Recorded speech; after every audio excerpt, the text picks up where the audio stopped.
This video is part of a series of 16 presentations by Crystal Whitten, Ph.D., based on her book, Country Living. See the video description for availability. The free videos can be found as parts 361 to 376 at www.preparingforthetimeoftrouble.com. This is another thing that I do is diatomaceous earth. This is silica, mainly silica, but it has other minerals in it. It comes from diatoms, which are found in the ocean. They're little, I don't think they're one-celled organisms, but they're very small organisms. They make a hard exoskeleton. They make it out of silica. And when they die, the inside organism dies, the shell sinks to the bottom of the ocean and it can be mined. It can be mined on land or in the ocean. And silica is excellent for conduction in your body. It helps the fascia. So it helps the fascia, which is where a lot of messages in the body go through the fascia layer.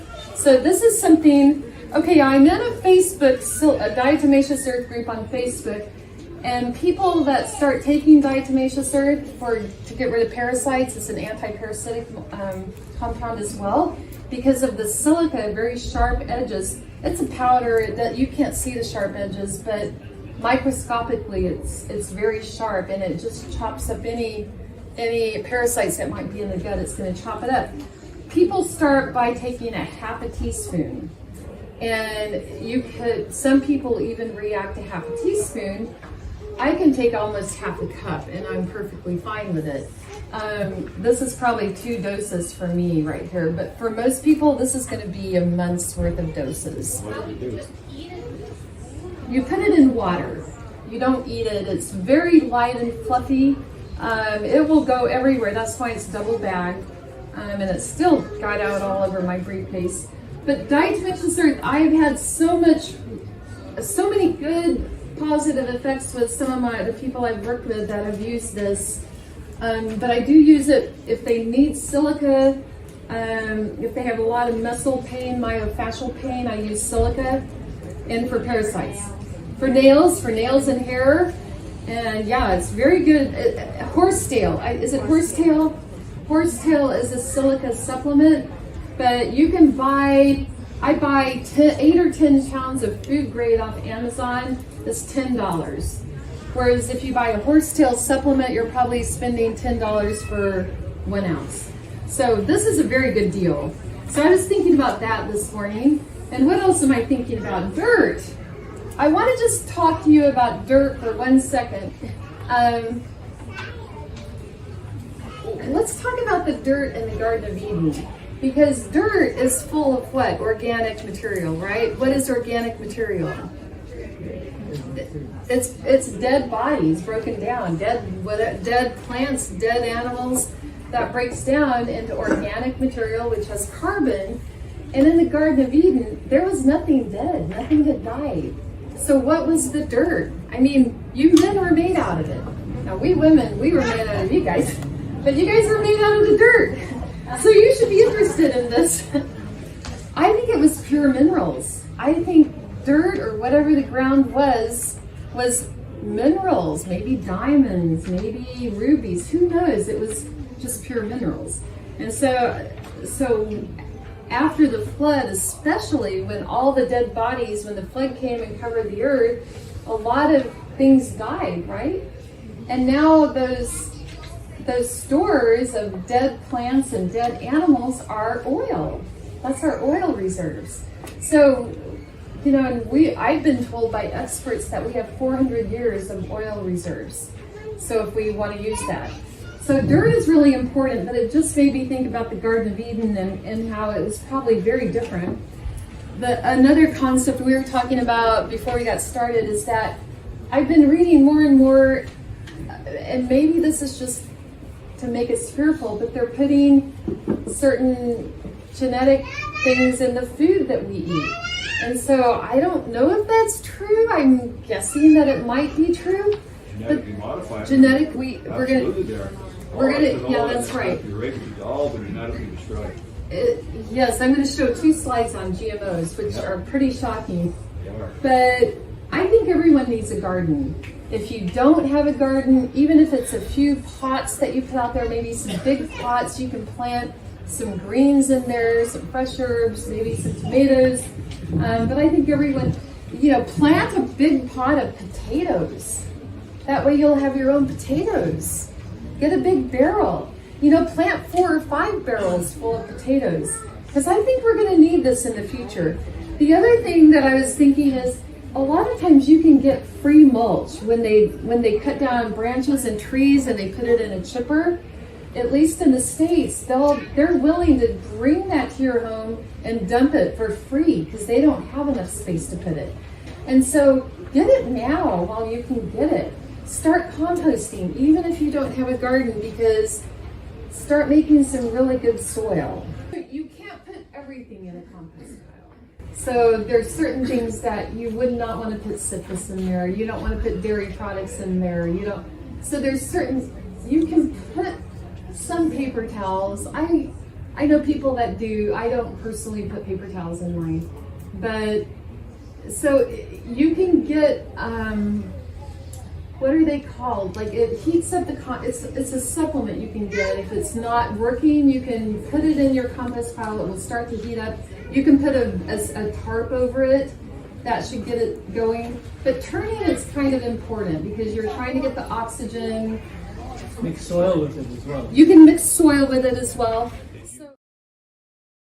But I do, so when I had a big garden in Texas, I had 3 compost piles. I had one that I put all my recent scraps in, one that was kind of percolating, and one that I used. So this is in Texas though. Things compost pretty rapidly there because it gets so hot. But I do know that there are additives you can put in the pile that speed it up, and putting a tarp on top of it can also help speed it up. Nitrogen. But definitely go online and look for things that you're not supposed to add, because there's a pretty big long list. And my guess is you need to refine what you're putting in your compost pile. That should work. Yeah, you got to turn it and turning it. Also, you have to add maybe like wood chips and things like that. Right. So add some soil, some mulch. That's all going to help. Yes. I just get one bed every year, so that during the year when we eat, I put scraps, like a food scraps in the bucket, and then the fall, sometimes if we do like a clean in the garden, so I put like cabbage leaves and whatever, organic stuff. And then for the winter, we just cover this dirt. In the spring, I just plant and it grows like crazy. I have a friend that does that. When she plants something, she takes unbroken down compost, puts it in, as she digs her hole, puts that in the bottom and plants. Yes. Yeah, I think you're talking about that heats up this compost accelerator. Okay, accelerator. That's it. Compost accelerator. Yeah. I've never used it, but because in the South it's so warm, things compost pretty fast. Grow potatoes, various types of potatoes. Grow some greens, some onions, some garlic, kale. These are really important things to get some experience growing, things that you can use all the time in a smoothie. If you have a larger place, get some trees planted. Now's the time. Trees, I will say this, last summer I bought 4 trees that were no bigger than this, no bigger than 18 inches. I bought a lemon tree, a lime tree, and 2 olive trees from Trader Joe's. I put them in big, huge pots with excellent soil, and this year my citrus trees are about 4 feet tall, and they have hundreds of little lemons on them. My lime tree doesn't have anything, but my olive trees are probably about that big. No olives yet. But I couldn't believe in less than a year my lemon tree was producing. So and I take it in because it does get cold. I take it in the winter and I bring it out in the summer, and it's going gangbusters. And the bees love it. So I think everyone needs chickens. Oh yes, Calvin. Just a reminder, yesterday Don showed me a video clip on his website of how Alan White Yes, the blueprint showed The to blueprint. plant trees. That's right. And how the dramatic growth Makes a of big her method difference. of growing trees versus a regular tree Yes. is phenomenal. I'm glad you brought You gotta that look at up. his website. Yeah, and it's also, if you happen to have my book, it's also in my book. The blueprint method is in there. So country living. But yeah, if you want to pass it around, if people want to look at that, it's in there. And I agree, Don is right. The blueprint method is excellent. But chickens, I think chickens are important. Plant some berries. Berries are going to provide you fruit for 10, 20 years. Yes. Because you get eggs. And the chickens also keep bugs out of they can pick up ticks and fleas, and they're great to have around to give your scraps to. What if you're trying to be vegan? If you're trying to be vegan, then don't worry about chickens. But yeah, I just feel like, chickens have a reliable source of protein if you're willing to do that. And, getting your protein from plants may be difficult, getting enough. You get some, but do you get enough? I don't know. So you can sell the eggs, you can trade the eggs. So it's a commodity. And just think, a few months ago, at least in the United States, a dozen eggs went up to $7 a dozen.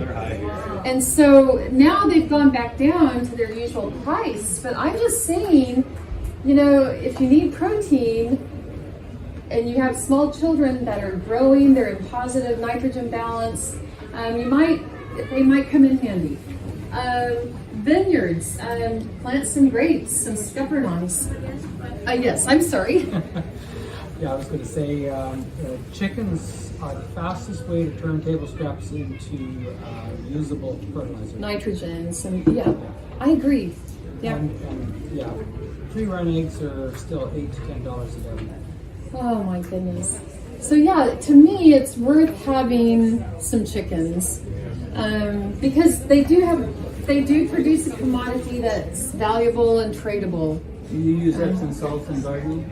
I do use Epsom salts. I love Epsom salts. Now you have to be careful. They give you beautiful greenery, but you have to be careful about the nitrogen and phosphorus because they may not give you lots of blooms. They're good for tomatoes. They're good, yeah. So and potatoes. depending on the stage the tomatoes are in. Yep, that's right. So Epsom salts are great. I use Epsom salts for a lot of things. You're putting inorganic minerals in the soil, and as the plant takes it up, it makes them organic, which means you can absorb organic minerals. We don't really absorb inorganic minerals very well. So that's right. Yeah, the minerals, in Texas we use granite. If you can find a granite factory where they cut granite and get the dust from that, there's a lot of minerals in granite. To be aware of new videos like this one, be sure to subscribe to the Preparing for the Time of Trouble channel. For more free videos and downloadable audio podcasts, as well as handouts, go to www.preparingforthetimeoftrouble.com. Topic categories include recordings of live seminar presentations, country living, sustainable gardening, homestead remedies, how to be self-sufficient when the grid goes down, wild edible and medicinal plants, hydrotherapy, and end-time Bible prophecies. To take advantage of these free resources, go to preparingforthetimeoftrouble.com.